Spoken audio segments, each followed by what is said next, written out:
Have you ever felt your life slipping through your fingers like sand? Watch the person you once loved become nothing more than a shadow in your own home? Stephen believed marriage was built on trust, love, and commitment. But one day, he realized his love was no longer needed. That being present didn't mean being together. That sometimes the only way to save yourself is to walk away. This is a story of betrayal without infidelity, of pain without shouting, of a goodbye without tears, and of the moment he finally stepped out the door and truly started living. Hello, my friend. I'm so glad you stopped by my channel.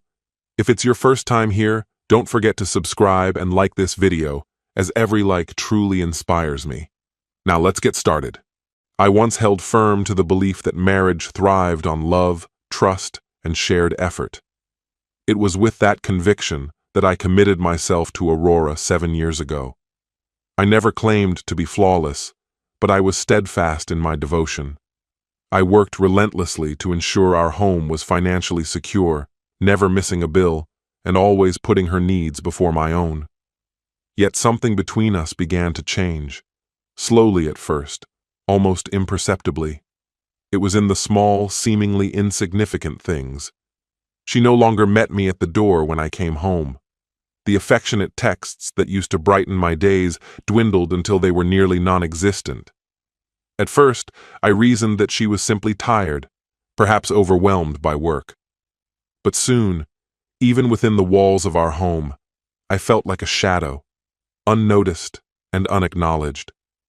She barely looked me in the eye, our conversations reduced to obligatory exchanges. The laughter and late-night talks that once filled our evenings vanished, replaced by her silent scrolling on her phone or her early retreats to bed. The closeness we had cherished had slipped through my fingers like sand in the wind. I told myself to be patient. Time and time again, I asked if something was wrong. "I'm fine," she would reply, never lifting her gaze from her screen. But she wasn't fine, and neither were we. A pattern emerged, and once I recognized it, I couldn't ignore it. I was always the one to reach out. If I didn't initiate a conversation, we wouldn't speak. If I didn't lean in for a kiss or reach for her hand, there would be no physical connection. If I didn't plan date nights, they simply wouldn't happen. I kept telling myself this was temporary, that she was just going through a rough patch. But deep down, I understood. People make time for what they value, and I was no longer a priority.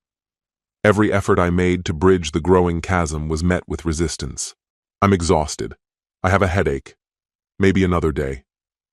But that day never came. One Friday evening, I resolved to remind her of the love we once shared. Leaving work early, I stopped by the store to gather everything needed for her favorite meal: fresh pasta, homemade sauce, warm garlic bread, and a bottle of her favorite wine.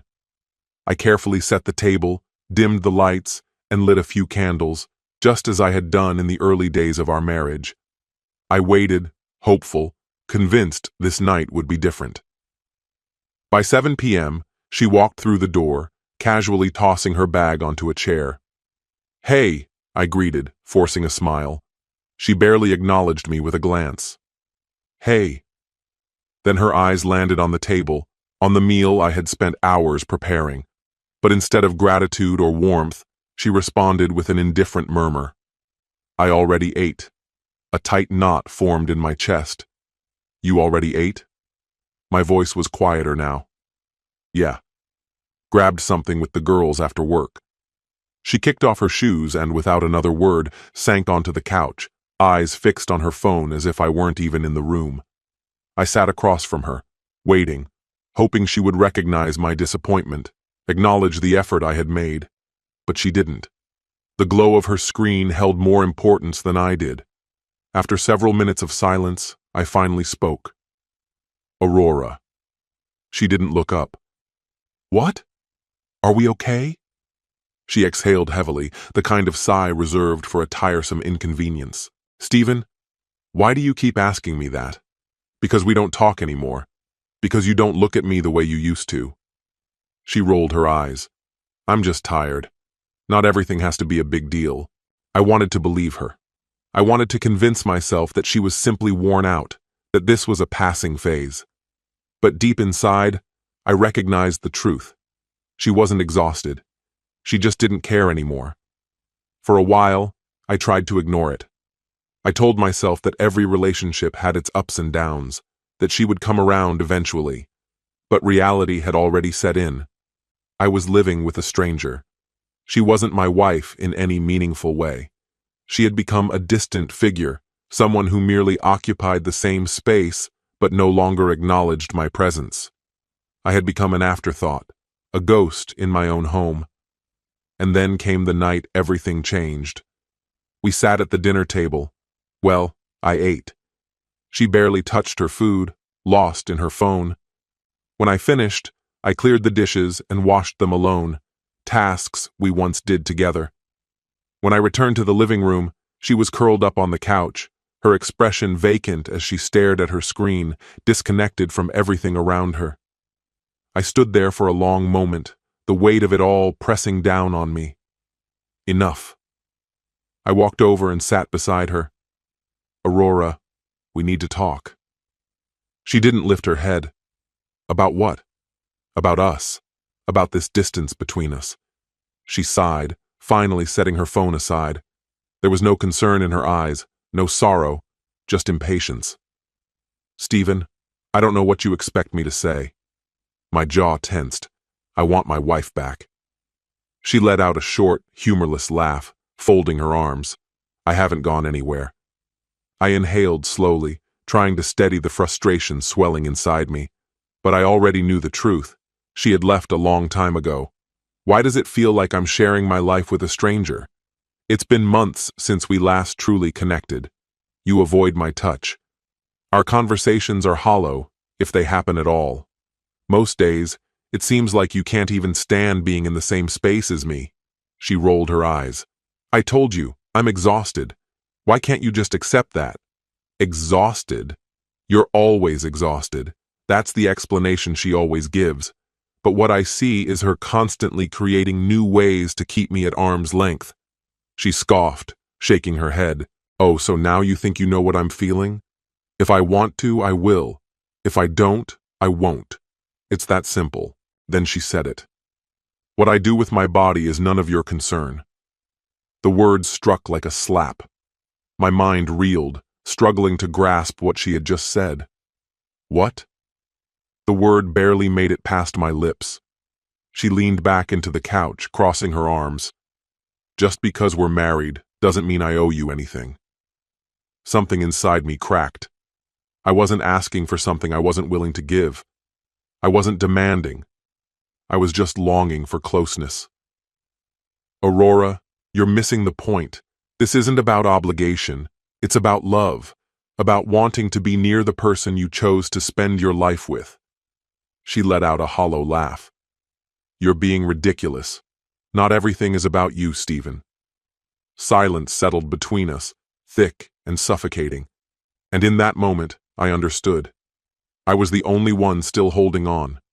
And I was done. I looked at her. Really looked at her. This was the woman I had built a life with, the woman I had loved. But now, all I saw was someone who had already moved on. For months, I had been grasping for even the smallest trace of affection. I had excused her detachment, convinced myself that if I just tried harder, waited longer, she'd find her way back to me. But the truth was clear now. She had left this marriage a long time ago. She had simply been waiting for me to catch up. And now, I finally had. Something inside me shifted, a weight I had carried for years suddenly lifting. No anger, no heartbreak, not even sadness, just finality. I rose to my feet. Aurora frowned. What are you doing? I stepped toward the chair, grabbed my jacket and slid it on. I hear you, I said, my voice steady, loud and clear. She scoffed, an amused smirk playing on her lips. So what? You're just leaving? I met her gaze one last time, taking in the woman who had once been my entire world. Yeah, I am. No shouting, no door slamming, no dramatic exit. I simply walked away. and for the first time in years, I felt free. That night, I checked into a hotel. I had nowhere else to go. My hands shook as I handed my credit card to the front desk clerk, my mind still catching up with everything that had happened. Sitting on the edge of the stiff hotel bed, I stared at the wall, waiting for the emotions to hit. Grief, anger, regret. But all I felt was exhaustion. For the first time in years, I wasn't fighting anymore. I thought about texting Aurora. A part of me even expected her to reach out, to ask where I was, to at least pretend to care. But the hours passed, and my phone stayed silent. A day, then another. Nothing. That's when I knew I had made the right choice. She wasn't worried. She wasn't heartbroken. She wasn't even curious about where I had gone. She had spent so long believing I would always be there, always chasing her, that she assumed I would come back on my own. But I wasn't coming back.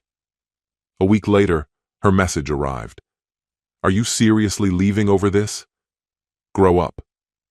I stared at the screen, rereading her words, waiting for some kind of reaction to surface. But there was nothing. That told me everything I needed to know. The next morning, I filed for divorce. At first, she dismissed it. She thought I was bluffing, just trying to make a point. Then the papers arrived, and suddenly, it wasn't a game anymore. That's when the calls began. The texts, the late-night voicemails, her voice choked with tears. "Stephen, please. I didn't mean it. I'll change. We can fix this. You can't just throw this away." But she was wrong. I hadn't thrown anything away. She had. Years had passed since Aurora first implored me to reconsider. In the beginning, it was sporadic. A text here, a voicemail there. But before long, the messages grew persistent. Then came the phone calls. When those went unanswered, she started appearing in familiar places.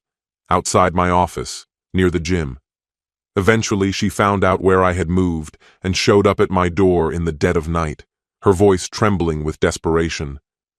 It was a stark contrast to the indifference she had displayed before I walked away. "Stephen, please." She swore she had changed, that we could repair what had been broken. But I remained silent. Not to be cruel, but because I had already given her every chance to make things right when it still mattered. She promised this time would be different. But love isn't about promises, it's about patterns, and her pattern had already made my place in her life clear. I wasn't a partner. I was a convenience, someone she assumed would always be there, regardless of how little she gave in return. So, I let go. Little by little, I moved forward. Some nights were harder than others. There were moments when habit almost won, when my fingers hovered over my phone, tempted to reach out. But then I would remember the way she had looked at me that night, her expression blank as she said, "What I do with my body is none of your business." That wasn't something you said to someone you loved. That was something you said when you had already stopped caring. A few months later, our divorce was finalized. I had expected to feel regret, maybe even grief. Instead, as I signed the last document and pushed the papers across the table, all I felt was an overwhelming sense of relief. I was free. With that chapter behind me, I focused on rebuilding my life. I threw myself into work, reconnected with friends, and rediscovered the passions I had neglected during my marriage. And then, one day, I met her. Jenny. She was everything Aurora had never been. Where Aurora had been detached, Jenny was present. Where Aurora had been dismissive, Jenny made me feel valued. What began as a chance encounter soon evolved into long conversations, then dates, then something I hadn't experienced in years, genuine happiness. For the first time in a long while, I wasn't just existing, I was truly living. Then, one evening, Aurora reappeared. It was just after 8 when I heard the knock at my door. I hesitated before opening it, expecting a neighbor or a delivery. But instead, there she was, Aurora. Her hair was unkempt, her eyes red and swollen as if she had been crying for hours. She looked smaller, as though the effortless confidence she once carried had vanished. "Stephen," she murmured. Behind me, Jenny stood in the living room watching. Aurora's gaze shifted past me, settling on her. Her expression darkened. "Who the hell is she?" she snapped, her voice suddenly sharp. I exhaled, already weary. "This is Jenny, my girlfriend." Aurora opened her mouth, then shut it. A bitter laugh escaped her lips. "Wow. You didn't waste any time, did you? Aurora, why are you here?" My patience was running thin. She ran a hand through her tangled hair, her frustration unraveling into something more fragile. "I tried, Stephen. I tried dating. I tried moving on. But nothing felt real. And now I see it. It was always you. It was always supposed to be you. A complicated mix of emotions surfaced. Pity, perhaps. Frustration, certainly. But love? No. That had died the night she made it clear my feelings didn't matter." "It's too late, Aurora," I said, my voice unwavering. "I begged you to care when it still mattered. I fought for us, and you didn't. Now you're here because you're lonely? Because dating didn't work out?" Her face twisted with anger. "I can't believe you're doing this to me," she spat, "after everything we've been through." "No, Aurora," I replied firmly. "After everything I went through." She stood there, breathing heavily, fists clenched at her sides. "You really think she's different?" Aurora scoffed, resentment dripping from her words. "She'll leave, just like I did, just like they all do." Jenny didn't flinch. Without hesitation, she reached for my hand, threading her fingers through mine. Aurora's face crumbled. She had expected the old me, the man who always forgave, who always waited, who always stayed. But that man no longer existed. "We're done, Aurora," I said, finality laced in my voice. "Don't come back." For a moment she lingered, mouth slightly open as if she wanted to argue, but then, without another word, she turned and walked away. I shut the door, locking it behind her. Jenny's fingers tightened around mine. "Are you okay?" she asked gently. I turned to her and, for the first time in a long, long time, I smiled. "Yeah," I said. "I really am. And I meant it." This story has come to an end. Sometimes love isn't about fighting for a place in someone's life. It's about knowing when to walk away. Stephen spent years holding on to someone who no longer valued him, hoping things would change. But the truth is simple. People make time for what matters to them. If you're constantly ignored, if your efforts go unnoticed, you're not a priority. You're just an option. Self-respect begins with realizing you deserve love, not just scraps of attention. Don't be afraid to leave places where you aren't valued. Because sometimes, freedom isn't loneliness. It's the chance to find someone who will truly love you.